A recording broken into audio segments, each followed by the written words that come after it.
एक ऐसी विभूति, एक ऐसे आचार्य, एक ऐसे महापुरुष हम सबके बीच में आए हैं जिनकी वाणी से लाखों लोग श्री ठाकुर जी के परम भक्त हो रहे हैं।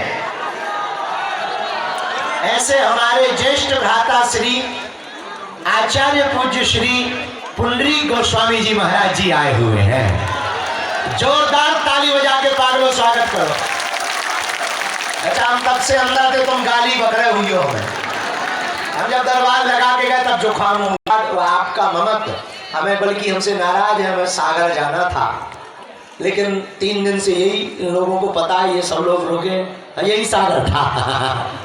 और जय श्री राम।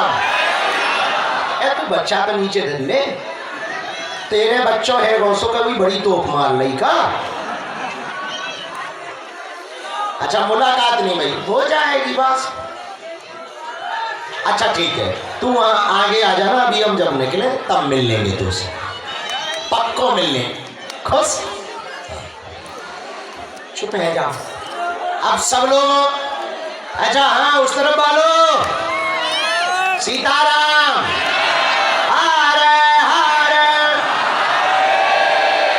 बागेश्वर धाम की, बालाजी हनुमान की, श्री राधा रमन लाल की। आपको बताए हमारे बड़े भैया ब्रज में कहां के कृपा पात्र हैं?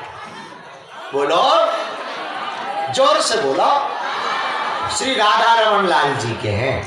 ब्रज में बड़ा प्यारा स्थान है, वहां को प्रसाद बहुत प्रसिद्ध है। हम जब पहली बार नेक्सी दोस्ती बड़ी भाई, बड़ी जवान भाई, तो जब हम राधा रमन लाल जी हमें भैया लेके गए, तब उंगली से क्या बोले दादा, कुलिया को प्रसाद, हमारे यहाँ उसको कहते हैं कुल्लड़, छोटे कुल्लड़ को प्रसाद। चलो, आप लोगों की नाराजगी दूर है गई, हम थोड़ी देर में आ रहे। उसके पहले आप सब श्री धाम वृंदावन के बांके बिहारी और श्री राधा रमन लाल जी के बड़े ही प्रिय, देखो परम पूज्य श्री मलुकपीठ वाले महाराज जी एक बात बोलते हैं, पूछो का? अरे पूछो तो पे बता। वो कहते हैं, देखो भैया, कोई ब्रजवासी तुम्हें स्वीकार कर ले तो यो समझियो ब्रज के लाला ठाकुर जी ने ही तुम्हें अपना बना लो है।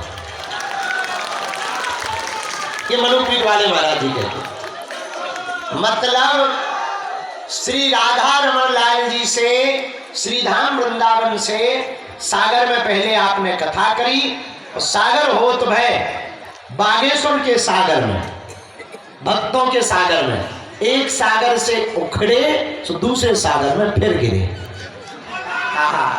तो आप श्री को आबो भो जो मानो भैया कि ठाकुर जी ही, श्री राधा रमन लाल जी, जब परमात्मा नहीं आ पाता है तो वो महात्मा को भेज देता है।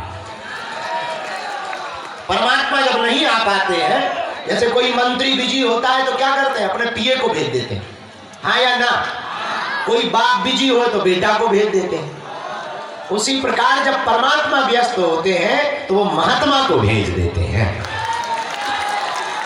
तो हम सब भाग्यशाली हैं कि आप श्री के दर्शन कर रहे हैं। आप लोग इनके मुखारविंद से आशीर्वाद ले लो और फिर पालथी मार के बैठ जाओ। और हम जो है भोजन करा के आ रहे हैं तुम्हारे प्राण खाने के लिए। हम तो रात भर के लिए फ्री है ही है। अपनी तो ज्यों ज्यों रात होती है त्यों त्यों महफिल में रंग जमता है। चलो हंसो, बिना बजाय के हंसो।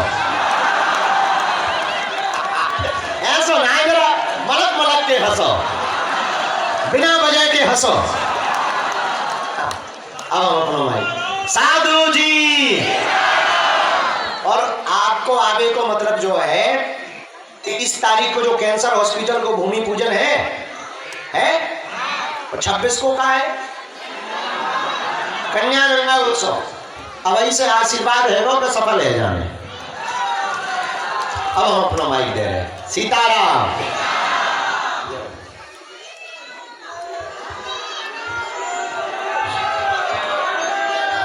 शिवागेश्वर धाम की, राधा रमन लाल की, श्री धीरेन्द्र कृष्ण जी महाराज की जय। जय श्री राम।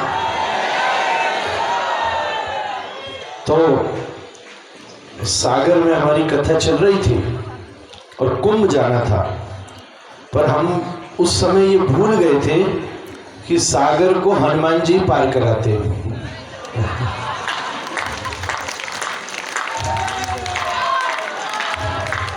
हनुमान जी के बिना सागर कैसे पार होगा? राम जी खुद नहीं कर पाए हनुमान जी के बिना।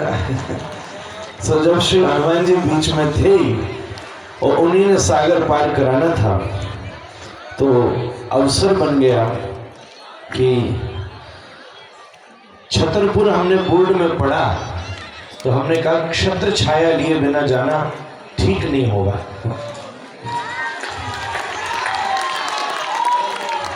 हमारे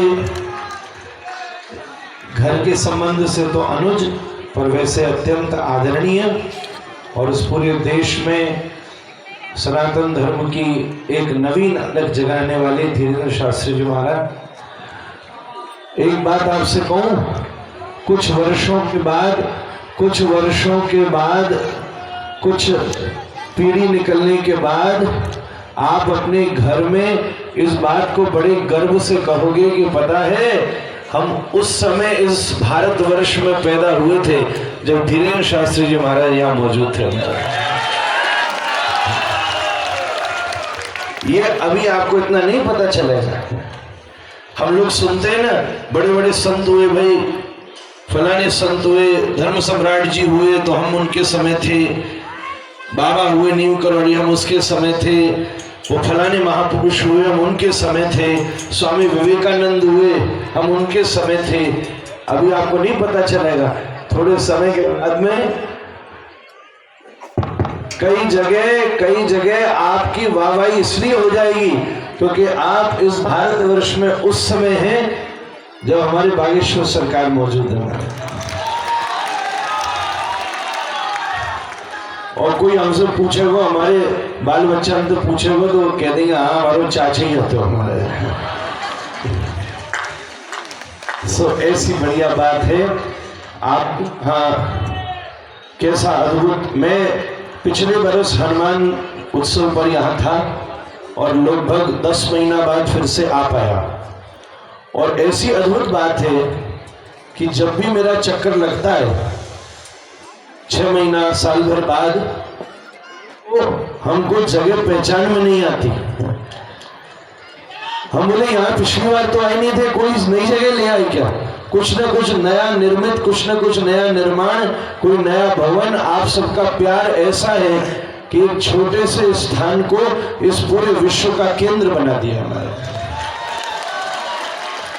पहले वो हॉल में कथा हुई, फिर उधर हुई, अब तो सबरे हॉल ही फीके पड़ गए कि मैदान में उतरना पड़ गया हमारे। और सही बात है, सनातन धर्म केवल अब हॉल और माहौल से नहीं चलेगा, उतरना पड़ेगा हमारे। सनातन धर्म हॉल और माहौल से थोड़ी ना चलेगा, ये तो मैदान में उतरना पड़ेगा। आप कन्या विवाह का और कैंसर हॉस्पिटल का सुंदर उत्सव होने वाला है, भी उसमें यथासंभव पहुंचेगा, बाद में भी आएगा। मैं तो अपना वादा पूरा कर चुका हूं। मैंने कही थी कम से कम एक बार मैं आऊंगा और आप भी एक बार आओगे, और मैं तो 2 बार आना पड़ेगा महाराज। एक छोटी सी बात मैं कहूं, महाराज जी जो ये काम कर रहे हैं, हमने संदेश में भी ये बात कही थी, हनुमान जी को ये दोनों काम सबसे प्रिय है। श्री हनुमान जी का स्वभाव क्या है? सीताराम जी अलग हुए, उनकी गृहस्थी में समस्या हुई, हनुमान जी ने परिश्रम करके उनके विवाह को संरक्षित किया, गृहस्थी को बचाया। और दूसरा काम क्या किया कि राम जी के भैया भरतलाल जी बीमार हुए, तीर लगा तो हनुमान जी ने स्वयं